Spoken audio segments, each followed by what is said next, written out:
if you have a memory that's more than 18 months old, approximately, and when you pull that memory up to mind, if you still have an emotional reaction, that means you haven't fully articulated the memory. You haven't analyzed it causally. You haven't freed yourself from its grasp, and you're carrying it like a weight. And your brain responds to that. Like the more weight you're carrying like that, more baggage, let's say, the more of the stress hormone cortisol your brain produces. And cortisol makes you old. Because your brain is always figuring out how well situated are you in the world. How much do you not know compared to how much have you mastered? And you can tell that you've mastered things because when you go somewhere and you act, things turn out the way you want them. That's an indication of mastery.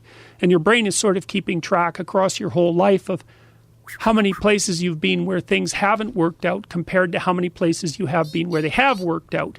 And if all those places in your past where things haven't worked out, you need to map and master.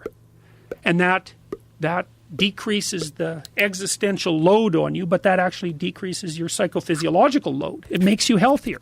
It makes you less stressed. Divide your life up into 6 epochs. That might be, say, birth to kindergarten, and then maybe elementary school, and then maybe junior high school, however you want to do it. And then to write about the emotionally significant events in each of those epochs, and then to describe their effects on you, and then to analyze how you did in those situations, what you might have done differently, what you might do differently in the future, to straighten out your past. And as soon as you do that, your brain will leave it alone. It won't obsess you about it anymore because the anxiety-producing parts of your brain are basically trying to tell you where there are obstacles in your environment. It's like, look out, don't go there, don't go there. It's like, well, don't go there, there's fire. Well, maybe you could master the fire, right? Then you're a wielder of fire, you're not just a victim.